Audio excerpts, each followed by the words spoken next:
offering hope to countless victims. Soon, those who share deepfake pornography will be sent to jail. But in the face of a crime that is as pervasive as it is damaging, can the perpetrators be caught? This insidious behaviour is degrading, humiliating and dehumanising for victims. Cracking down on deepfake porn. A damaging and deeply distressing form of abuse. Those who share it without consent set to face 6 years in jail or 7 years for those who also created the deepfake. It sends a really good message to the community, but also to the websites, the digital platforms, the tech providers allowing these types of tools to be created. If it's illegal for people to be using these tools, then it's going to make it harder. Deepfake porn is an image or video that's been created using AI, where a person's face is superimposed onto someone else's body.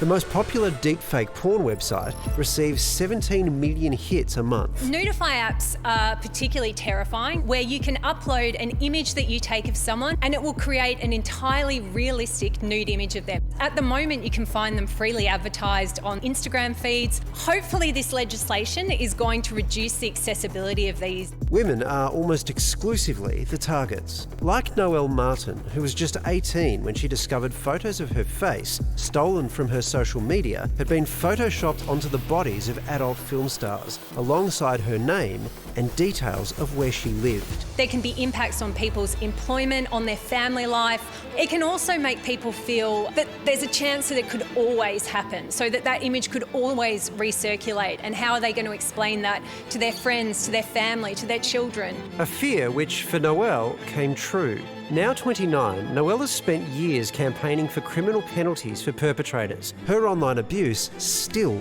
ongoing. Every time Noelle speaks out. Why should one have to retreat out of fear that something like this could happen? The perpetrators exact their revenge, sharing more porn videos, even building a personalised AI porn generator with her face. They have never been caught. Well, Noelle Martin is with us now. Noelle, do you feel positive about the step the government has taken with all this? Yeah, I mean, I welcome the changes, and I think they are a step in the right direction to move to criminalise the creation and sharing of non-consensual and synthetic intimate images. But you know, this is a global and borderless issue, and there is only so much that a country like Australia can do to tackle this. You know, even if these laws pass, Australian women can still be targeted and will still be targeted, because people can target an Australian woman halfway around the world. So although this is a step in the right direction, I do worry about what the future has in store. And maybe one day there'll be international cooperation on it.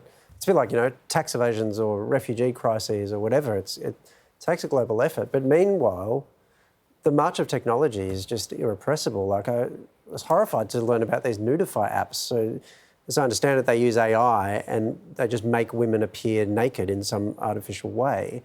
Like, how easy has it gotten now to do these horribly abusive things online?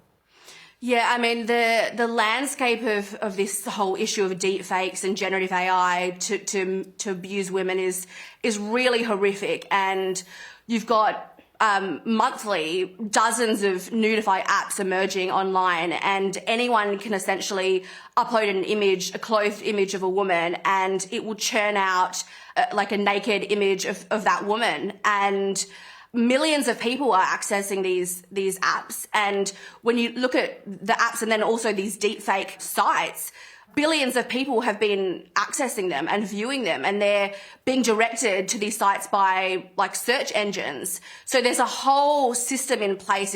It's global and it's organized, and it's run by essentially economies. People are trading in the sharing and creation of these images, and it's like the mass scale commodification of women's bodies.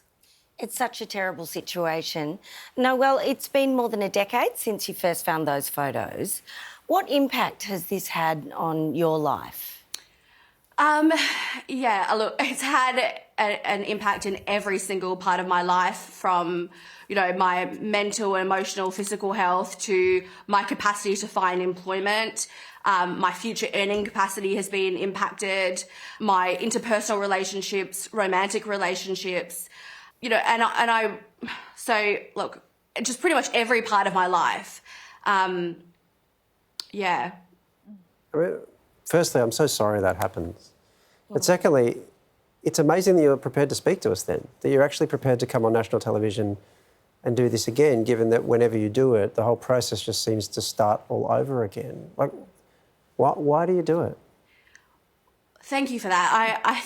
I think I feel a great sense of responsibility because, you know, I'm privileged enough to be able to speak to this, and you know, I have strong support networks from my family and my friends and my work colleagues. So I'm privileged, and I think that I feel that responsibility to use my position in any way I can, because I know what it feels like, and I don't want anyone else to have to go through this.